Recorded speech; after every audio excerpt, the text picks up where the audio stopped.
Certo, pessoal. Então, novamente, boa tarde. A gente vai para a nossa aula 03, né? Sobre materiais de construção. E assim, o conteúdo de hoje, ele trata muito relativo ao que vocês viram na aula 1 e 2, né? Começaram vendo a parte de agregados e logo em seguida aglomerantes. Então, são dois grupos principais dentro da disciplina de materiais de construção, né? Então, basicamente, qualquer obra que você observe, que você participe, tem a presença desses materiais, desses dois grupos aí. E pode-se dizer até que em larga escala, tanto os agregados quanto os aglomerantes. E essa presença desses materiais no nosso dia a dia contribui para que a gente consiga executar a nossa obra da melhor maneira possível, né? Então, hoje é quase que imaginável você, por exemplo, construir uma casa, construir um ponto comercial que não utilize os aglomerantes, que não utilize cimento, não utilize gesso, cal, né? Hoje em dia, cada vez mais a gente vê a utilização do gesso como placa de gesso, né? No caso, no forro. Mas se você observou no material que eu te enviei, o gesso também ele é colocado para fazer o reboco, para fazer esse revestimento na parede, tá? E aí o que a gente vai estar observando? Nesse conteúdo de hoje que trata sobre argamassas, basicamente você vai estar vendo todos os materiais que você viu até então, né? Os agregados e os aglomerantes. Para a questão das argamassas, os agregados principalmente vão ser os agregados miúdos, né? No caso, a areia. E os aglomerantes pode ser qualquer um dos três que são os mais utilizados, no caso, cimento, gesso e a cal, tá certo? Então, essa primeira parte aqui, com relação à argamassa, ela tem essa pequena pré-definição, né? Característica, classificação e tipos.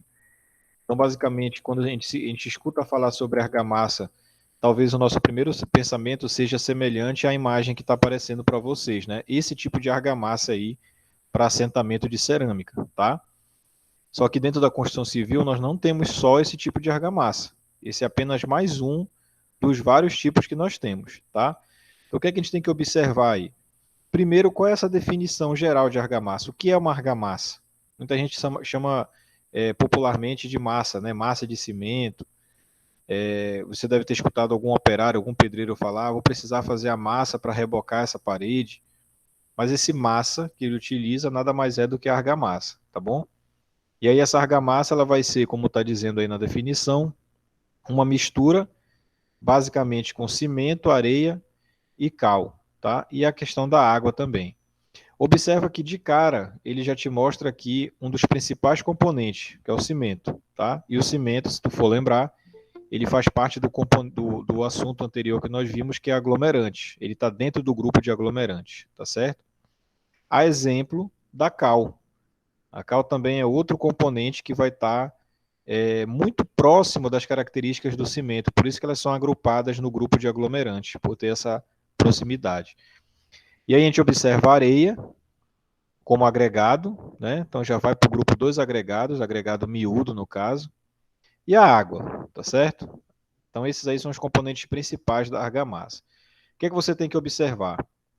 Essa é uma definição geral do que seria argamassa. É uma definição que você encontra, por exemplo, numa norma feita pela ABNT. Mas, dependendo de onde você esteja, dependendo da região que você esteja trabalhando, você vai perceber que essa argamassa ela tem uma variação. Por exemplo, aqui na nossa região, região norte, estado do Pará, Santarém, é difícil você utilizar uma argamassa que tenha esses dois componentes, cimento e cal. Geralmente é apenas utilizado o cimento. Então, se você já teve uma obra aí na sua casa, você deve ter observado que o pedreiro, quando ele foi misturar os materiais para obter argamassa, ele misturou cimento, areia e água, tá? Esses três, cimento, areia e água. Um aglomerante, um agregado e a água, tá certo? Por que em outros locais utiliza-se a cal, além desses três materiais, mais a cal aqui para fazer essa mistura da argamassa? É questão de cultura, questão de práticas que há muito tempo são feitas naquele local, que acaba se tornando uma tradição. Tem diferença você utilizar ou não a cal? Tem. Quando você utiliza a cal, a sua mistura ela fica muito mais fácil de ser trabalhada, fica muito mais maleável para que o pedreiro consiga manusear esse material, tá certo? E aí, essas argamassas, que são feitas através dessas misturas que eu acabei de falar para você, vai ter várias aplicações. Então, aqui eu coloquei algumas, citei algumas aqui, né? Assentamento de tijolo, bloco, azulejo, cerâmica, ladrilhos, revestimento de parede. Esse revestimento de parede seria, por exemplo, o reboco, ou então o chapisco, que a gente vai já ver daqui a pouco do que é que se trata, caso você ainda não tenha escutado falar. Pode ser um revestimento de piso, um revestimento de teto, tá bom? A argamassa ela também é utilizada como impermeabilizante para vedar essa passagem de água em algum ambiente e também a regularização de superfícies, tá? Como buracos, ondulações e desníveis. Então aqui, olha, com relação a aplicações, nós temos 3 exemplos aqui que eu coloquei de maneira ilustrada com essas imagens aqui, olha.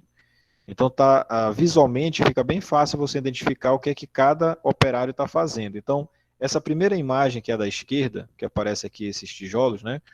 Fica claro que ele está utilizando a argamassa para estar ligando uma fiada e outra de tijolo. Então, a cada camada dessa de tijolo, você percebe que tem uma camada também de, de argamassa, tá? Então, essa camada de argamassa aqui, ela está fazendo essa ligação entre uma fiada e outra de tijolo, perfeito? Então, aqui, a argamassa está sendo utilizada para assentamento de tijolo, tá bom?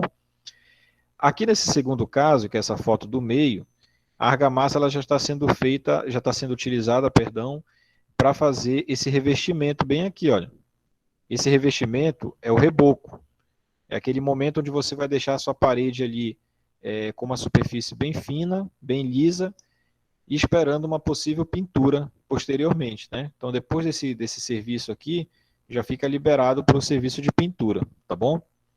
E por último, aqui na nossa direita, esse caso aqui onde o operário está fazendo aqui com a utilização de uma brocha, né? Ele está passando aqui o material no piso, ele está fazendo com a ajuda da argamassa uma impermeabilização, ou seja, ele está vedando aqui qualquer tipo de passagem de água, para que não venha provocar problemas futuros, como por exemplo infiltração, né? Que é um problema que a gente observa muito na nossa casa, na casa de conhecidos, né? Essa questão da infiltração aí, que é essa passagem de água, que às vezes a água acaba se acumulando e causando manchas, entre outras coisas que a gente vai ver, inclusive na aula de hoje, tá bom? Bem, o que é que essa argamassa ela tem que te proporcionar quando você executa o serviço de argamassa, né? Qual seria uma característica principal dela? Então, uma característica principal seria essa resistência mecânica. Quando você escutar esse termo, resistência mecânica, faça associação à resistência contra impactos, por exemplo, contra esforços, tá bom? Então, quando você reboca uma parede, você não quer que aconteça o que está aparecendo nessa imagem, que ela fique toda rachada com o tempo. Pelo contrário, você quer que esse reboco ele dure o máximo de tempo possível, não é verdade? Então, quando você produz uma argamassa, você tem que ter todo o cuidado para produzir uma argamassa resistente mecanicamente, ou seja, que vai estar resistindo ao próprio peso da parede, vai estar resistindo a algum impacto que ocorra na parede, né? Lembrando, tem que ser, quando a gente fala em impactos, são impactos involuntários, porém com uma carga dentro do aceitável, né? Nenhum tipo de acidente ou então algo que vai provocar o desabamento daquela parede, tá bom? E aí o que acontece? Quem vai ser o fator fundamental para que esse teu reboco ele seja resistente mecanicamente é o cimento. Então lembra lá dos componentes principais. Vamos pensar nos componentes que são utilizados na nossa região. Cimento, areia e água, né? Principalmente esses 3 aí para fazer um reboco, por exemplo. Desses 3, quem vai ter o papel fundamental ali de fazer com que esse revestimento ele seja altamente resistente mecanicamente é o cimento. Então, o cimento ele que vai proporcionar tudo isso. Então, deve ser um cimento de qualidade, deve ser um cimento que esteja bem armazenado, tá? No slide da aula passada mostra essa questão de como armazenar o cimento da maneira adequada. Então, tudo isso daí deve ser levado em consideração, tá bom? Se você observar, quando você utiliza cimento e sobra um pouco de cimento você deixa guardadinho dentro do saco do próprio saco do cimento, guarda em algum depósito, em algum lugar aí na sua casa, no seu quintal, você percebe que com o tempo ele endurece, sozinho, né? Ele endurece e aí você não consegue mais utilizá-lo. O que é que aconteceu ali? Esse cimento em contato com o ar, né? Aqui na nossa região a gente tem uma umidade relativa do ar altíssima. Em contato com essa umidade, ele acaba hidratando, ele acaba absorvendo essa água, e quando ele absorve essa água, ele adquire resistência, ou seja, ele endurece. E aí, da feita que ele endurece, ele não consegue mais retroagir, você não consegue mais utilizar aquele material, aí só resta você descartar ele, tá certo? E aí, pessoal, essas argamassas de cimento, quando elas são produzidas, você tem que prestar muito bem atenção com relação ao, entre aspas, o prazo de validade dela. Então, se o operário começou a misturar o material nesse exato momento, praticamente ele fica ali com um reloginho contando para que ele possa, dentro desse tempo, utilizar essa argamassa da melhor maneira possível. Porque, como eu te falei ainda há pouco, quando o cimento ele entra em contato com a água, ele começa a hidratar, ele começa a adquirir resistência. E para ele adquirir essa resistência, ele tem que endurecer. Quando ele endurece, ele acaba não, você acaba não podendo mais reutilizá-lo. Então, o que é que acontece? Toda vez que um operário, ele popularmente, né, bater uma massa, misturar cimento, água e areia, depois que ele começa a misturar esse material, ele tem algo em torno ali de 30 centímetros, de 30 minutos para utilizar esse material, tá bom? Então é por isso que o indicado é que sempre essa massa ela seja feita em pequenas quantidades. Eu vou contar um exemplo para vocês aqui que você já deve ter observado. Às vezes o operário ele faz uma quantidade muito grande de massa de reboco, vai rebocar um paredão e ele faz uma quantidade muito grande de massa para rebocar essa parede. O que é que acontece? Ele começa a rebocar, quando chega na metade da parede ali, por algum motivo, ele precisa dar uma pausa, às vezes é o horário do almoço, ou então às vezes ele vai fazer uma outra atividade dentro da obra, ou então ele percebe que quando ele está chegando no meio da parede, aquela argamassa que ele produziu, ela já não está mais legal para estar manuseando, já está meio endurecendo, ele já tem uma certa dificuldade para mexer com a colher de pedreiro, com uma enxada, e aí o que é que o operário faz? Ele acrescenta água, né? Ele acrescenta água com o intuito de tornar aquela argamassa mais fácil de manusear. Só que o que é que acontece? Entendam que cada quantidade dessa de material para produzir uma argamassa, a quantidade de cimento, a quantidade de água, a quantidade de areia, elas devem ser exatas, como se fosse, por exemplo, uma receita, né? Uma receita dessa que você faz na sua cozinha aí.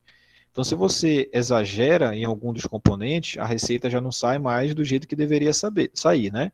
Você exagera lá no sal, por exemplo, a comida já sai salgada. Então, fazendo essa alusão à argamassa, se você acrescenta muita água, você torna aquela sua argamassa muito frágil, com uma quantidade de água muito grande. Se você acrescenta uma quantidade de areia exagerada, você torna aquela sua argamassa muito arenosa. Então ela praticamente não tem resistência nenhuma. E aí o que é que acontece? O operário apenas pensando em facilitar o seu trabalho, em tornar uma argamassa mais fácil de manusear, ele acrescenta água, e aí o que é que acontece? Essa argamassa que ele fez, ela fica frágil. E aí ele retoma o serviço, termina de rebocar toda a parede, e ao passar do tempo, 1 mês, 2 meses depois, você consegue perceber na própria parede uma marcação de onde foi que ele fez a primeira parte do serviço e a segunda parte. Porque naquela marcação que divide um serviço do outro, possivelmente você vai ver uma rachadura na parede.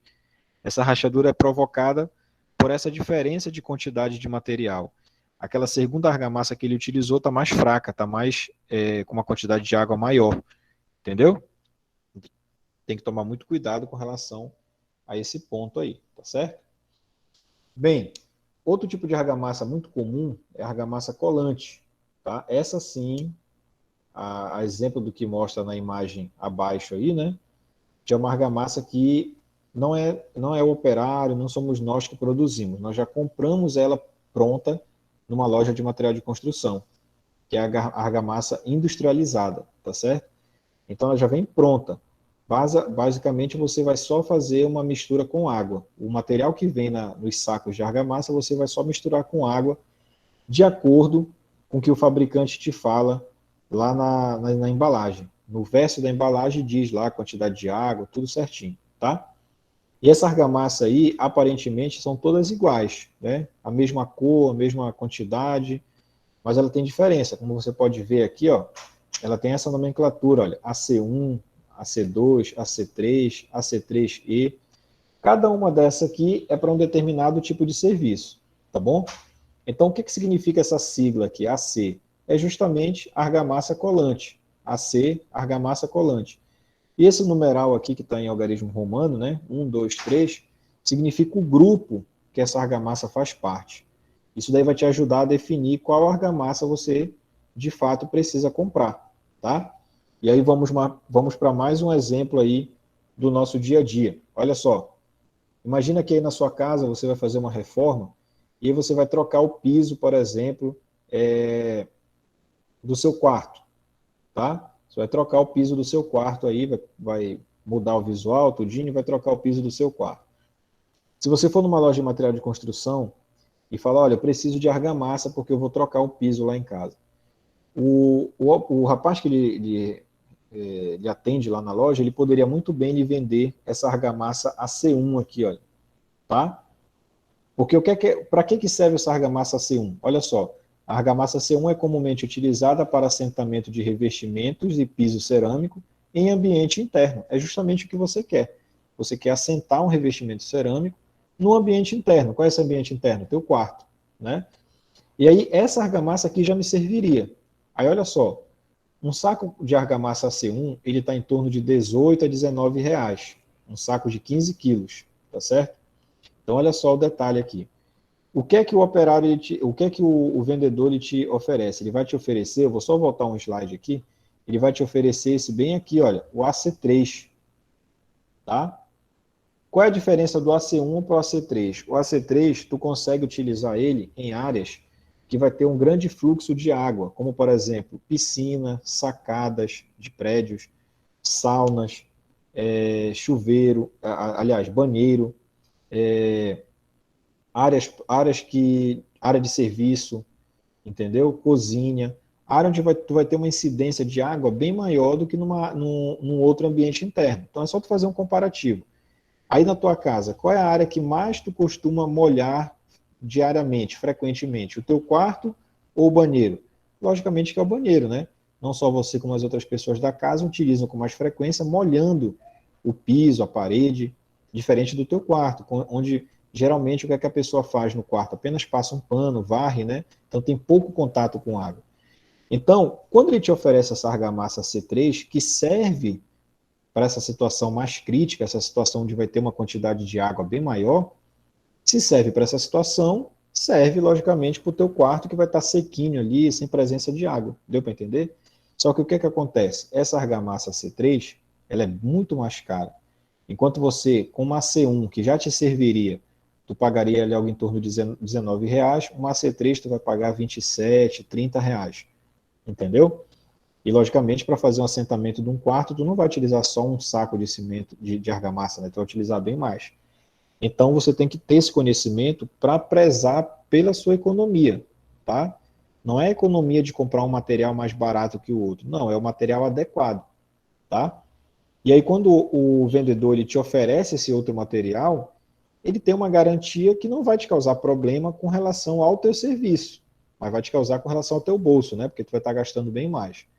Então, por isso que é importante tu ter esse conhecimento dos materiais para que você faça a escolha da maneira adequada. Tá? Várias indicações de material, como tu pode comprar, qual o material adequado para determinada situação, tá certo? Isso, além da economia, de você não gastar um dinheiro desnecessário, pode também te ajudar a não ter problemas futuros, tá? Quais são esses problemas aí? Problemas dentro da sua casa, dentro da sua obra que você fez. Isso é muito comum, né? Não deveria, mas é muito comum. Isso daí, tecnicamente, tem o nome de patologia, olha, tá? Patologia nas construções. Nesse nosso caso aqui, nós vamos ver apenas nas argamassas. Então, tu já deve ter visto aí na tua casa, ou então na casa de algum colega, uma parede que está rachada, uma parede que tem infiltração, uma parede que tem mancha de mofo, né? Tudo isso daí são patologias causadas por uma má aplicação de um material, ou então uma má execução de um serviço. Às vezes, teu pedreiro vai lá e faz um serviço de maneira errada, problema num telhado, numa parede, num ralo de um chuveiro. Às vezes, você está tomando banho, a água não desce direito ali no ralo do chuveiro. Às vezes, algum problema na hora de ter feito aquele ralo ocasionou aquilo dali, né? Às vezes, a descarga do vaso sanitário, ela não tem uma força suficiente, a água cai muito fraca, ou então, quando ela cai, ela demora a descer, ela fica um tempo ali quase que transbordando. Então, tudo isso daí são patologias que a gente tem que dar um jeito de estar resolvendo, né? Se a gente for trazer o termo patologia para nós, seres humanos, é relacionado a doenças, né? Fulano está com uma patologia assim, né? Está com uma patologia, por exemplo, na cabeça, na perna, trata-se de uma doença. Quando a gente vê patologia dentro da construção civil, entenda-se também como uma doença dentro de uma determinada parte da sua obra, da sua construção ali, que você tem que solucionar, que você tem que curar, tá bom? Então aqui, olha, tem aqui as 10 patologias mais comuns, estão citadas aqui nesse slide, e aqui eu coloquei algumas em destaques, que são aquelas, dentro de um top 10, né, são as que mais aparecem ainda, tá? Então, por exemplo, a primeira aqui é a eflorescência, olha, o nome técnico é esse aqui, eflorescência, tá? Então, ela basicamente são manchas de umidade, né? Fica parecido como se fosse um pó branco, tá? É causada por infiltração. Infiltração é um dos maiores vilões que temos na construção civil. A infiltração, né, provoca várias patologias. E aí, visualmente, é isso daqui, ó. Acho que tu já deve ter observado aí no teu dia a dia, na tua casa, então, na fachada. Aqui em Santarém eu já vi em várias fachadas de prédio comercial aí, esse tipo de situação. Não tão grave como esse daqui da esquerda, mas como esse daqui da nossa direita, ó. Essas manchas aqui, né? E aí, aparentemente, quando a gente vê de longe, qual é a nossa sensação? Ah, isso daqui é um pozinho branco, eu vou passar um pano, vai sair. De fato, sairia se você fizesse logo o que aconteceu isso daqui. Mas o que é que acontece? As pessoas vão deixando para depois, e esse pozinho aqui ele acaba endurecendo, e fica aqui uma crosta aqui difícil de ser removida, tá? Então não é só, por exemplo, passar um paninho e já vai limpar isso daqui, não. Ele fica realmente manchado. Quando isso daí acontece num revestimento que é uma cerâmica, né, tipo um lajota, por exemplo, aí que é mais difícil ainda de retirar, né? Às vezes você tem que raspar e acaba, às vezes, é melhor você trocar a cerâmica do que tentar recuperá-la, tá? Então essa daqui seria a eflorescência. Outro muito comum, eu não sei se a turma de vocês, possivelmente não, né? Mas a turma de vocês, eu não sei se vocês chegaram até aula presencial no IFPA antes da pandemia, mas as salas de aula do IFPA ela tem um problema gravíssimo com relação a essa patologia aqui, que é causada também por infiltração e por ser uma área onde não tem contato com o sol. Então, se tu observar as salas de aula lá do IFPA, um dos lados dela quase que não pega sol, nem de manhã nem de tarde. Então, isso daí é um dos motivos de aparecer esse tipo de patologia aqui, ó, né? Que é o chamado bolor. É muito comum isso daí, né? Se você tem um ambiente na sua casa onde ele tem contato com umidade, por exemplo, fica pingando aquela água do ar-condicionado, ela pinga, bate no chão e respinga na parede. E aquela área ali é uma área que, por exemplo, não tem contato do sol, tu não consegue que tenha raios solares nessa parede, basta alguns poucos meses para acontecer essa situação aqui, ó, o bolor, né? Tanto pelo lado de dentro quanto pelo lado de fora. Aí você vai lá, se for uma pintura, por exemplo, acrílica, você vai, passa um pano úmido aqui com sabão, tudinho, sai, mas aí com o tempo ele volta a aparecer de novo, tá? Então esse daí é um dos mais comuns aí casos de patologia, o bolor, tá bom? Outro muito comum é esse deslocamento de placas, olha. O que é, na verdade, isso daqui? É um reboco que foi aplicado aqui na alvenaria, bem aqui está a alvenaria, ó, tijolo, tudinho, acho que está claro de entender, né?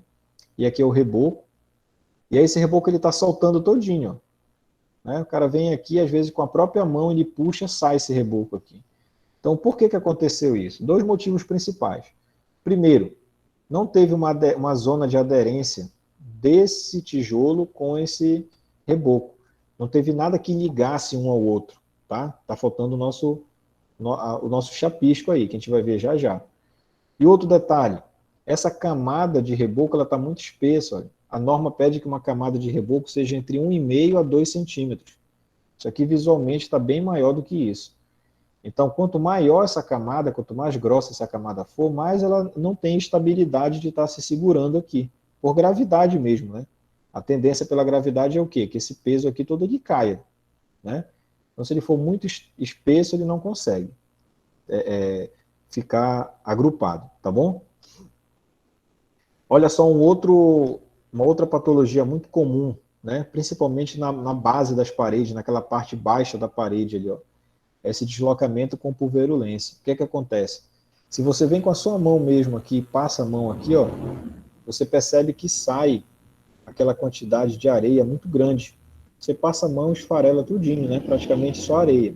O que é que aconteceu aqui?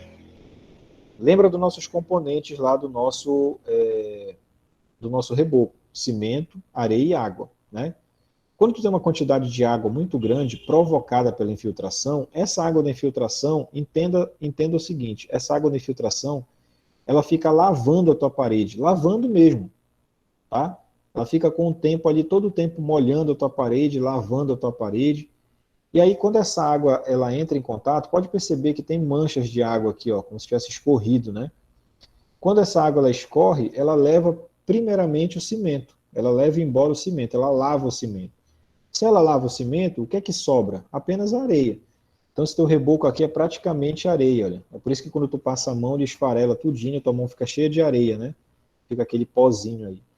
E aqui não tem outra situação, tu vai ter que retirar esse reboco, quebrar esse reboco todinho, deixar essa parede, o tijolo aparecendo e refazer esse reboco aí, tá bom?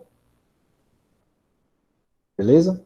E aí aqui nós já vemos a parte do revestimento de argamassa, que é onde eu vou concluir aqui, dar uma pequena pausa para ver as perguntas, tá? A gente precisa conversar também um assunto aí relativamente sério, e a gente volta. Então, essa parte do revestimento em argamassa é basicamente o que eu tenho falado até então, né? Depois que você levanta a parede de alvenaria, você vai ter basicamente três opções aí de revestimento. Então, é o chapisco, o emboço e o reboco. São parecidos, porém com propriedades diferentes, tá? Então, por exemplo, o chapisco é essa situação aqui, ó. Talvez tu já tenha visto, possivelmente com mais frequência, igual como está aqui na foto da esquerda aqui, ó, onde tem esse operário com essa desempenadeira azul e a luvinha amarela aqui, ó. Então, esse tipo de superfície aqui é o chapisco, aquela superfície mais rugosa, né? Não tem assim tanto requinte no acabamento, é uma superfície bem áspera, bem rugosa. Geralmente é feito em muro, né? Às vezes um muro da casa é feito dessa maneira, porque economiza material, mas ao mesmo tempo tu reveste ali a parede, tá? Mas tem outras maneiras de serem feitos esse chapisco. Pode ser feito com desempenadeira, a desempenadeira dentada, tá? Quando a desempenadeira ela é igual a essa azul aqui, olha, é a desempenadeira lisa, tá? Quando ela tem essas ranhuras aqui, olha, esses dentezinhos aqui, ela é a desempenadeira dentada. Esses dentes servem principalmente para fazer essas ondulações. E para que servem essas ondulações? Ela facilita a aderência com o que tu vai colocar em cima, por exemplo, um revestimento cerâmico. Então, é por isso que o operário ele faz esses desenhos aqui, ó, faz esses riscos, né, para poder aderir melhor a cerâmica no local onde ele está sentando essa cerâmica, tá? E a outra maneira de fazer chapisco é através de um rolo desse utilizado para pintura aí, ó. Então o operário vai lá, mergulha no recipiente que ele fez esse chapisco e ele passa na parede como se ele estivesse pintando mesmo a parede, ó, tá? E ele vai ter uma situação quase parecida com essa primeira aqui, só que não tão boa como essa primeira, tá? Então o melhor chapisco é esse primeiro que é feito aqui com a colher de pedreiro mesmo. É o que te dá mais aderência, tá bom? Por seguinte vem o emboço. O emboço ele já tem um acabamento um pouquinho melhor, mas ele não é completamente liso. Olha só, essa imagem aqui retrata isso, né? Tu percebe essas ranhuras, olha, esses furinhos aqui. Ela não é uma superfície completamente lisa. nivelada, bem acabada, mas isso daí tem um motivo. Não é que o operário errou, fez de qualquer maneira, fez errado, não, nada disso. O embolso ele tem que ser assim mesmo. Ele tem que ter essas ranhuras, esses furos, essas imperfeições. Por quê? Esse tipo aí de revestimento, ele vai ficar pronto para receber um revestimento cerâmico, por exemplo. Então, quando tu constrói uma casa, tu vai reformar uma casa, naqueles ambientes onde tem revestimento cerâmico na parede, como por exemplo banheiro, área de serviço, cozinha, as paredes desses locais aí, elas são feito o embolso nessas paredes, ó, igual aqui, ó, para que ele fique rugoso e tu consiga colocar o revestimento cerâmico com mais tranquilidade, fique mais fácil dele aderir, tá? E aí uma pequena variação desse reboco, desse embolso, é o reboco. Olha só, essa foto aqui é excelente. Por quê? Aqui, olha, o operário, o que é que ele está fazendo? Ele está utilizando uma régua metálica aqui, ó. Ele vai começar o processo de transformar de embolso para reboco. Qual é a diferença?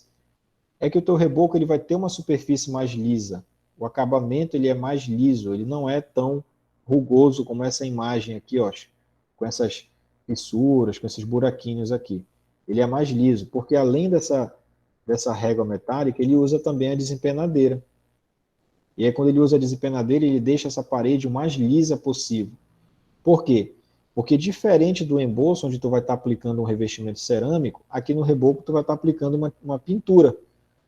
Então tu vai pintar a parede e a parede praticamente lisa, né? Para dar aquele acabamento final interessante ali de uma parede pintadinha, bem lisa, tá certo? E aí quais são as vantagens desse reboco aqui?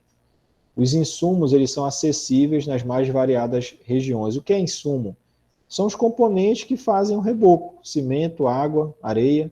É fácil de você achar, tá? É verdade que com a crise toda da pandemia, principalmente ano passado, né? Os valores aí, o preço do cimento ele aumentou, quase que triplicou o preço do cimento, né, o saco de cimento. Mas ainda assim é fácil de você encontrar numa loja de material de construção. Não é um material que frequentemente fica em falta. Né? Você não vai numa loja de material de construção e o funcionário te fala, a gente está sem cimento, a gente só vai ter semana que vem, ou então nem sei quando é que vai ter. Não, todo tempo tem. Agora, claro, tem aqueles picos de preço, né? Às vezes aumenta bastante aí. Outra vantagem é a grande disponibilidade de mão de obra. Então você consegue mão de obra, operários aí, pedreiros, servente de pedreiro em grande quantidade para fazer esse serviço. Outra vantagem, elevada durabilidade e resistência aos agentes agressivos. O que seriam esses agentes agressivos? A própria natureza, né? Sol, chuva, vento. Então o teu reboco ele tem uma certa resistência a esses agentes.